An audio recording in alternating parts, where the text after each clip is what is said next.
This is a story of Ayo, a modern African journey. The sparkling city of Lagos truly never slept.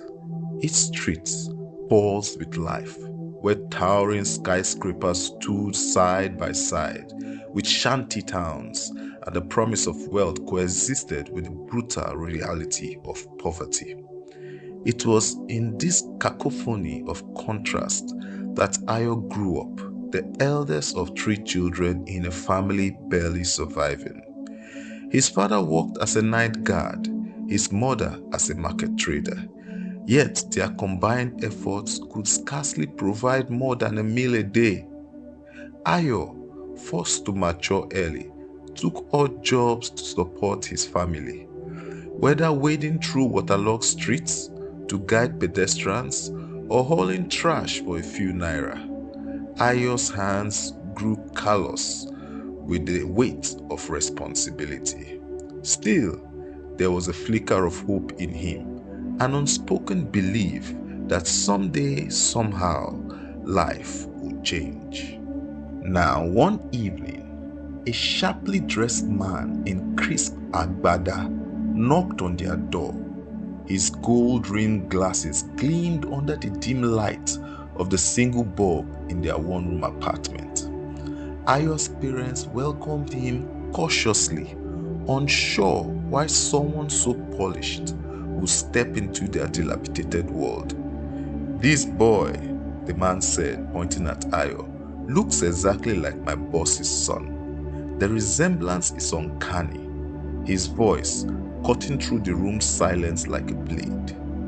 Ayo's mother clutched her wrapper tightly, her eyes darting to her husband. The man, Alhaji Bakare, laid out his plan. Ayo would take the place of a politician's son, currently in prison for murder.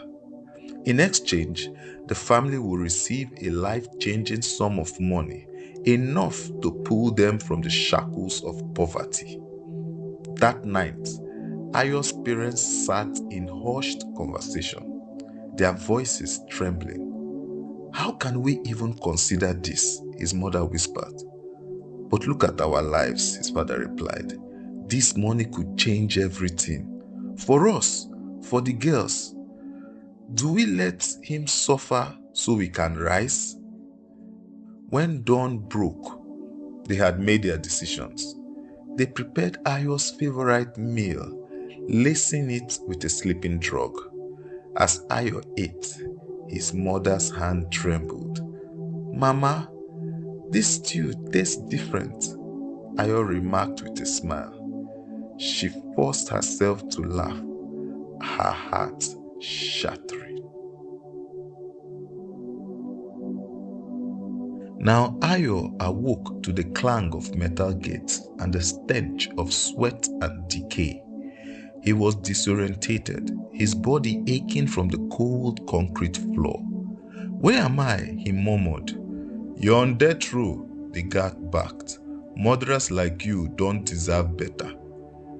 The prison was suffocating, a grim box where hope shriveled under the weight of despair.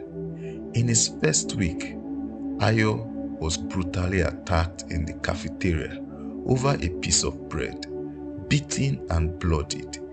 He woke in the infirmary where an older inmate, Pa Sadiq, sat beside him. "You've got fire in you, boy," the older man said. "Good, but fire needs control or it burns itself."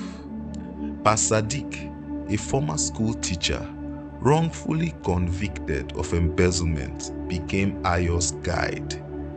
He taught Ayo how to navigate the unspoken rules of prison life, how to stay invisible when necessary, and how to find purpose in the smallest things.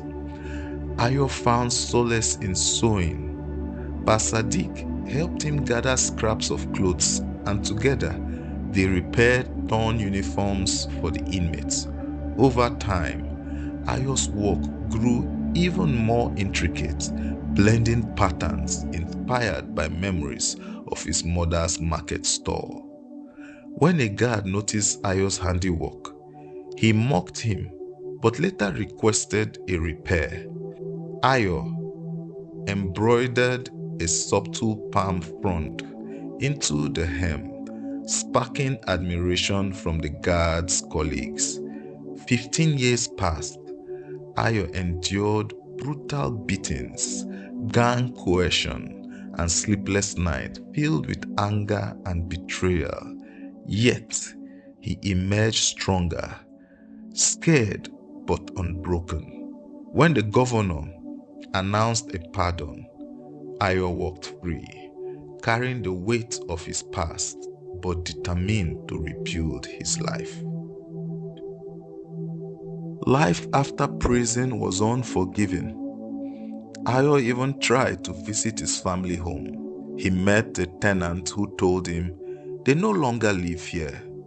They have packed a long time ago, over 15 years ago. Ayo tried his best to locate his parents, but without funds or anything, he was unable to do so. So Ayo roamed the streets of Lagos, stitching clothes in exchange for food. Each night, he slept under the stars, the city's relentless rhythm mocking his solitude. One night, he noticed a sleek car stranded by the roadside. A good woman, her voice panic, stood beside it. "Hello, my car is broken. Can anyone hear me? Please, I need help." Before Ayo could approach, two thugs emerged from the shadows. They snatched her purse and her phone, their voices menacing as they tried to drag her into the darkness. "Leave her alone," Ayo shouted, charging at them. The fight broke out, and it was brutal, but Ayo's years in prison had taught him how to survive. Bloodied and bruised, the thugs fled, and the woman, Tari, trembled as she thanked him. Tari was born into a wealthy family, had spent her life resisting expectations to conform. Drawn to Ayo's humility and strength, she thanked him. She offered to help him rebuild his life. Together, they launched Echoes of Lagos, a fashion line blending modern designs with traditional African aesthetics. One evening, while driving through his old neighborhood with his wife, Tari, Ayo saw two young women who looked strikingly familiar. He stopped and realization hit. They were his sisters. "Ayo," one of them whispered, tears filling her eyes.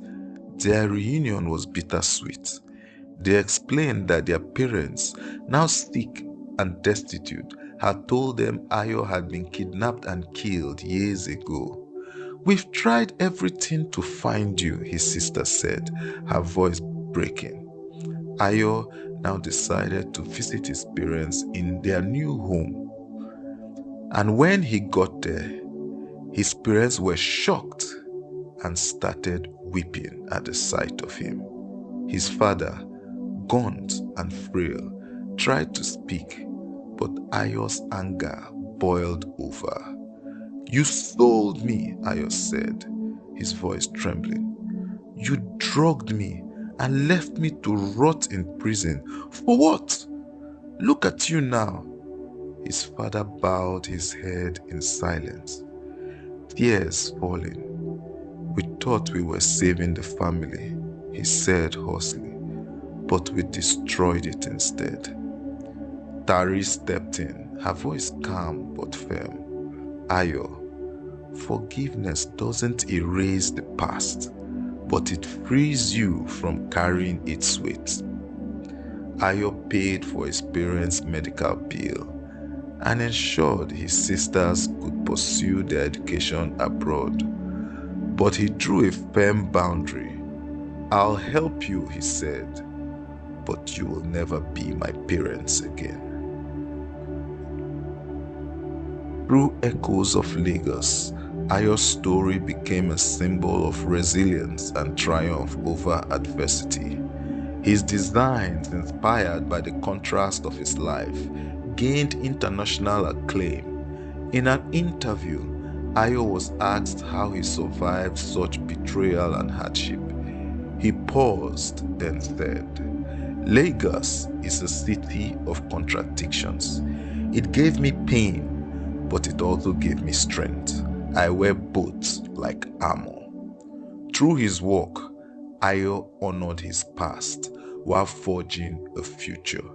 A story of survival, redemption, and the unbreakable spirit of Lagos. The end. Please subscribe to our channel to get more exciting videos.